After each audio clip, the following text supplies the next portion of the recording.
Bonjour à tous et bienvenue sur ma chaîne YouTube, je suis Sigrid et je suis bien contente de vous retrouver après ces quelques jours de pause sur la chaîne. Une pause que j'ai bien mise à profit pour commencer à organiser mon futur déménagement. Donc je ne déménage pas ce mois-ci mais je le prépare. Et donc comme toujours quand il y a un changement de vie, eh bien on fait le tri, on élague certaines choses et on fait surtout de la place pour du neuf. Et je dois dire que c'est aussi ce qui se retrouve majoritairement dans la plupart des tirages donc, que j'ai effectués pour le mois de juin. On voit ici l'installation de nouveaux cycles, le fait de se créer de nouvelles opportunités et surtout de laisser le passé au passé. Et on va donc voir ça ici, signe par signe. Pour ceux et celles qui me découvrent, déjà bienvenue à tous. Je vais donc vous expliquer ici comment je procède dans un premier temps. Donc j'utilise bien entendu le tarot de Marseille, c'est mon outil de prédilection. Et puis à côté de ça, donc je vais accompagner le tirage d'autres cartes oracle comme je le fais d'habitude. Et ce mois-ci, j'ai sélectionné pour vous un jeu qui s'appelle Les Portes de l'Intuition, dont je vais prendre une carte, ainsi qu'un autre jeu qui lui s'appelle Le Jeu de votre destin, dont je vais prendre une carte également. Et enfin, je vais clôturer votre lecture pour ce mois avec une carte couleur d'un jeu qui s'appelle Le Langage secret des couleurs de Inès Segal. D'ores et déjà, merci beaucoup pour votre écoute attentive. Gardez à l'esprit que bien entendu, il s'agit d'un tirage d'ordre global et général et qu'il s'agit toujours quelque peu de transposer cette interprétation par rapport à ce que vous êtes en train de vivre à l'instant présent. Merci encore pour votre soutien sur cette chaîne et voyons donc ici ensemble les nouveaux cycles pour vous à partir de ce mois de juin 2018. Voici donc votre tirage pour vous les natifs du signe du Sagittaire et c'est donc un complément d'information pour ceux qui sont ascendant Sagittaire ou ceux encore qui ont la lune dans ce signe dans leur thème astrologique de naissance. Les 4 cartes principales de votre tirage sont celles-ci. Dans un premier temps, la carte du soleil qui va vous représenter vous ici. En face de cela, nous avons donc la carte du pendu. Tout en haut, dans cette place que j'appelle celle du gouvernail dans votre thème, nous avons donc la carte du battleur.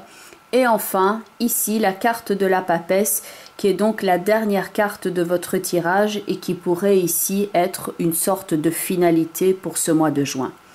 La carte du soleil est, avec ces deux personnages ici sous ce soleil rayonnant, c'est la carte qui est appréciée de façon universelle au niveau du tarot. C'est-à-dire qu'il y a des personnes qui vont aimer ou pas la carte de la lune, qui vont aimer ou pas la carte de l'ermite. C'est une question de sensibilité, mais je dois dire je n'ai jamais rencontré de personnes qui n'appréciaient pas la carte du soleil. La carte du soleil est synonyme d'espoir, de rayonnement, de vie, de quelque chose qui est serein et surtout où on ne se sent pas seul. Il y a ces deux personnages qui sont présents ici sur la carte du soleil et il y a un rapport qui est d'égal à égal et il n'y a aucun sentiment de frustration qui est donc lié dans cette carte-là. Cette carte peut représenter l'amour, le couple, le but de vie, la vision que l'on a ici de la vie. Évidemment, elle est fortement à nuancer ici car à côté de cela, on a la carte de l'arcane sans nom avec ce personnage qui avance avec sa faux en direction des deux personnages qui sont présents dans la carte du soleil. Votre vision ici de la vie, votre espoir, votre sentiment de rayonnement ou de bien-être ici peut quelque part être mis à mal face à cette rencontre ici qui peut être donc assez déstabilisante. Pour certains d'entre vous, ça va être donc un changement ici au niveau de votre vie. Ça peut inclure le partenariat, que celui-ci soit avec un compagnon de vie. Ça peut aussi être une amitié, tout comme ça peut jouer sur le plan du travail. Mais il y a quelque chose où ce n'est plus comme avant et il y a une forme de restructuration ici et de changement qui intervient.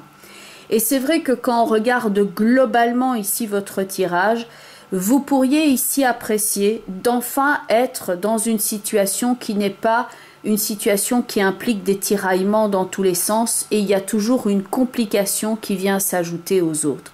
Vous aspirez à cela, à une situation qui est sereine et sans complications, mais vous vous retrouvez ici pour l'instant dans une situation où il y a plein de choses qui sont à régler. Car l'ermite ici est avec le pendu et il l'observe ici, l'air de dire « Voilà où on en est ici pour l'instant, voilà quel est le constat ».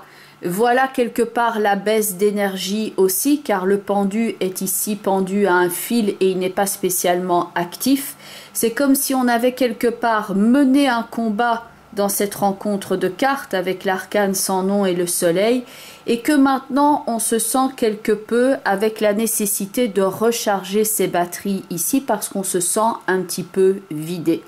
Vous êtes ce mélange-là pour l'instant, en même temps on est vidé, et en même temps on est nerveux parce qu'il y a des tas de choses à faire et vous pourriez faire face ici au quotidien à des tas de petites choses qui en elles-mêmes ne sont pas nécessairement graves mais qui mis bout à bout font tout un sentiment de discordance générale où rien n'est tout à fait simple. Il y a toujours quelque chose à régler, il faut toujours faire attention à quelque chose.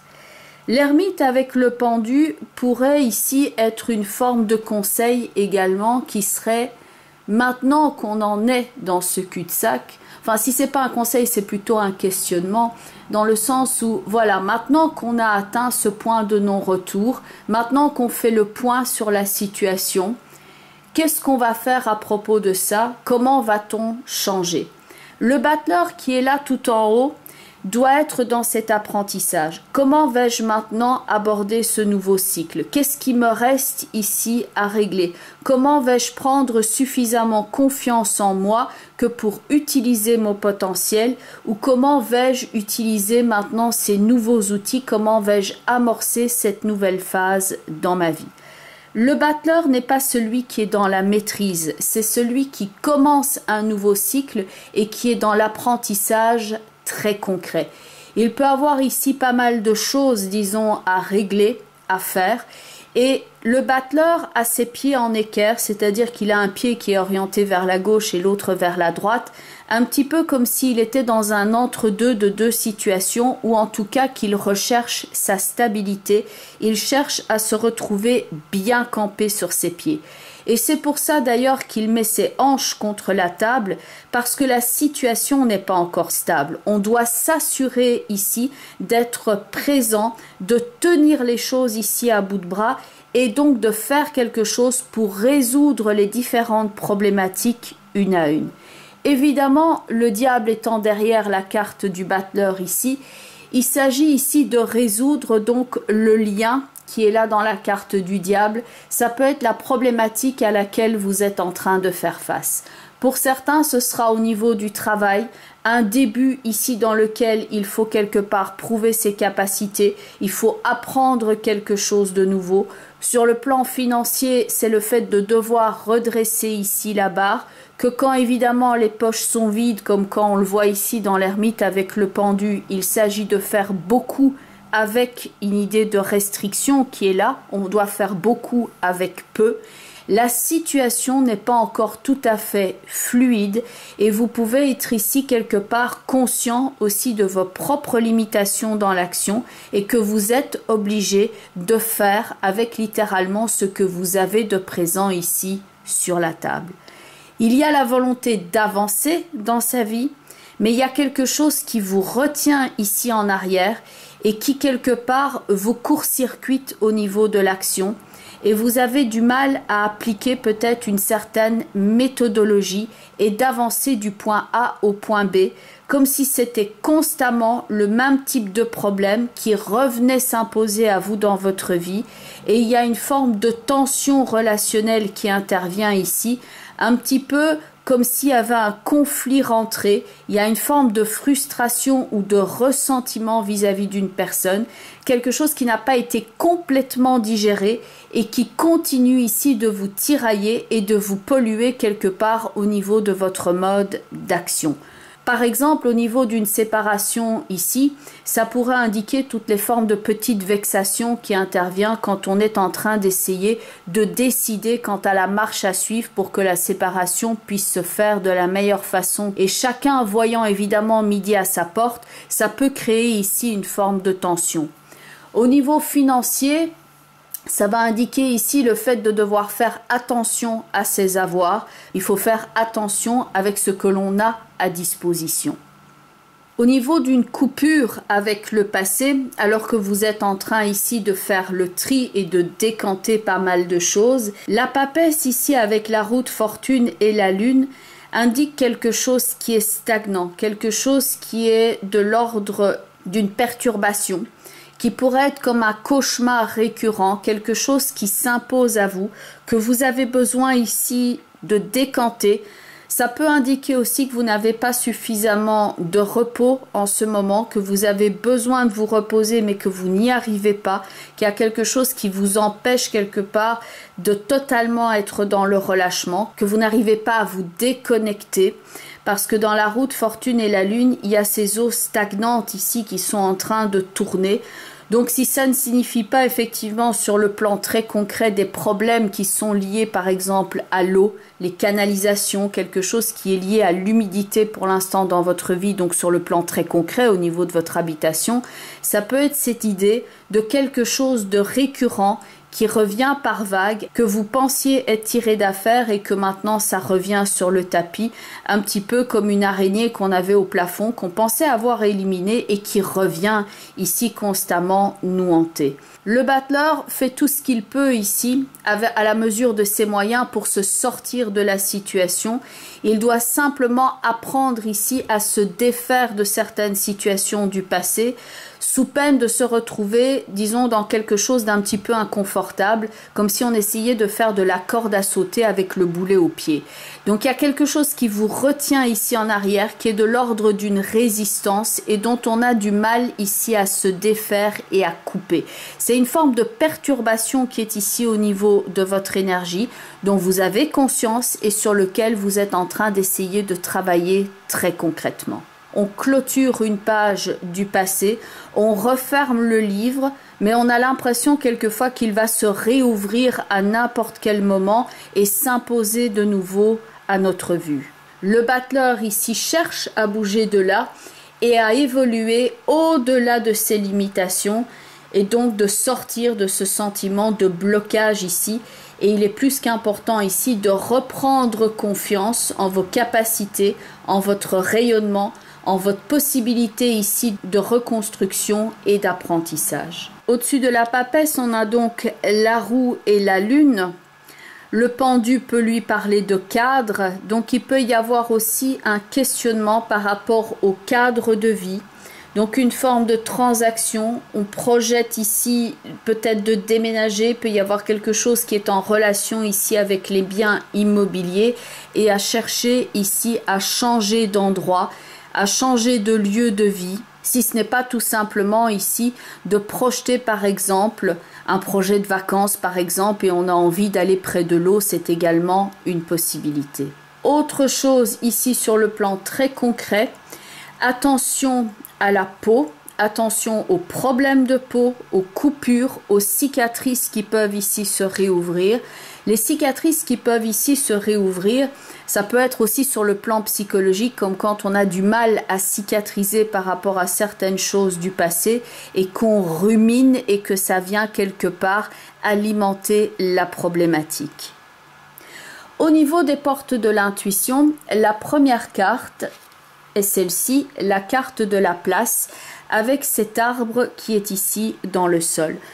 Et le texte au niveau de cette carte est « Dès que vous êtes à votre juste place, vous éprouvez un profond sentiment de paix intérieure. » Et pour certains d'entre vous, c'est assez prépondérant ici. Il y a quelque chose dans votre vie qui n'est pas à la bonne place ou vous n'êtes pas à la bonne place et vous êtes en train d'évoluer et de changer la façon dont vous prenez place ici dans le monde.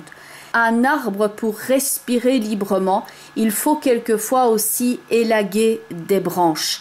Comme il y a une sensation dans votre tirage de quelque chose qui vous encombre, Ce n'est pas toujours ce que l'on doit faire en plus ici, mais ce que l'on doit faire en moins, ne plus triturer quelque part la situation, mais quelque part élaguer. Et il s'agira pour certains d'entre vous ici d'élaguer par rapport à votre passé, par rapport à certaines relations de codépendance, des relations toxiques ou des schémas qui sont maintenant dépassés. Vous devez élaguer tout ça afin de pouvoir donc respirer ici librement. Ensuite, au niveau de l'autre oracle qui s'appelle le jeu de votre destin, donc au départ le but était de ne prendre qu'une seule carte, mais comme il y en a deux qui se sont présentées, je les ai prises toutes les deux. Alors la première c'est la carte de l'attente, donc il y a ce texte sur cette carte, l'attente a souvent un sens, la vie a ses cycles comme la nature a ses saisons.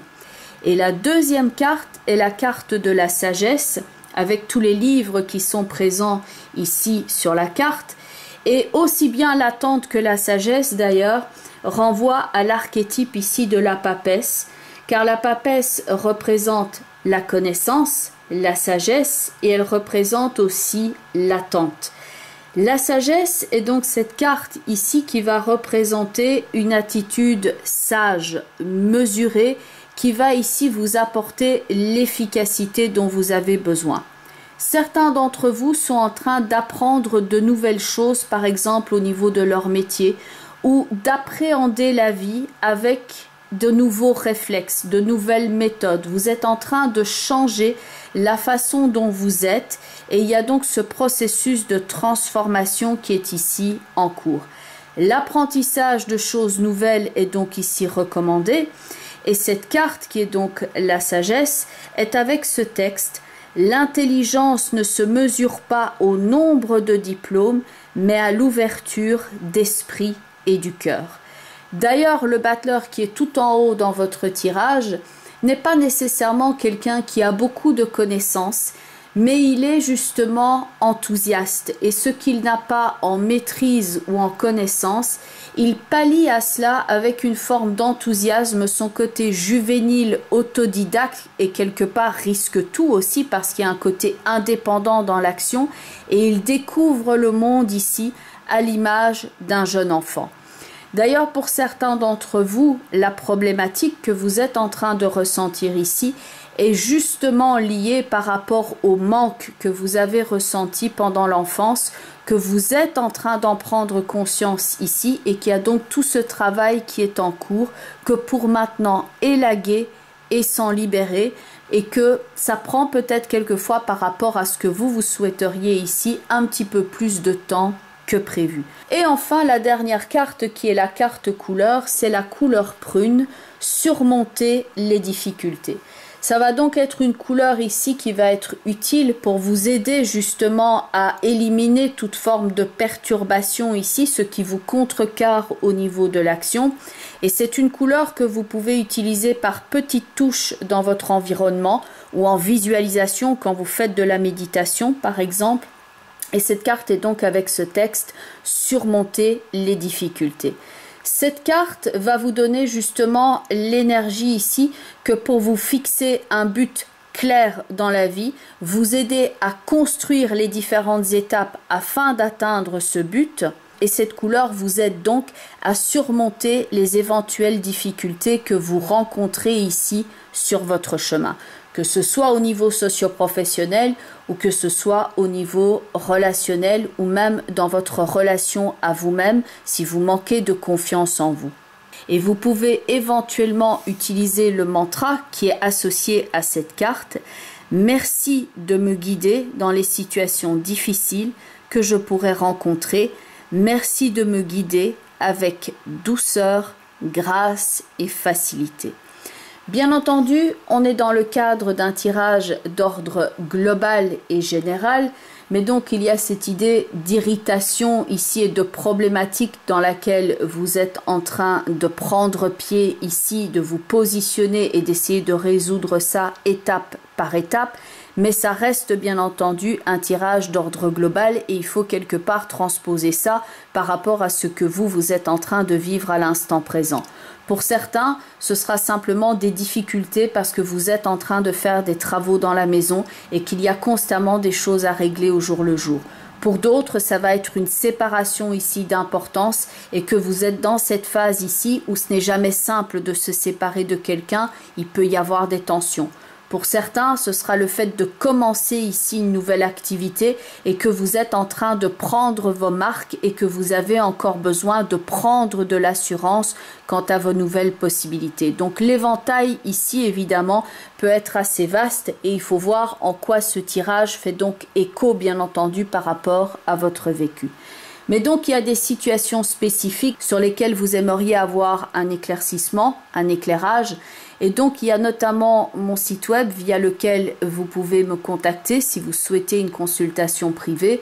Et donc l'adresse du site web c'est www.sigrid-de-kerak.com. Et donc il y a une page contact avec un formulaire que vous pouvez remplir si vous souhaitez rentrer directement en contact avec moi. Je vous souhaite donc ici de beaux débuts à l'image du battleur, un bel apprentissage ici à l'image de la carte de la papesse, de retrouver ici votre énergie, de vous créer aussi des plages et des moments de repos ici pour vous recentrer, vous réaligner et récupérer et recharger vos batteries. Je vous remercie encore pour votre écoute attentive et pour votre soutien à cette chaîne ainsi que vos nombreux retours. Je vous embrasse et je vous dis à très bientôt. Bye bye les Sagittaires et surtout, prenez bien soin de vous.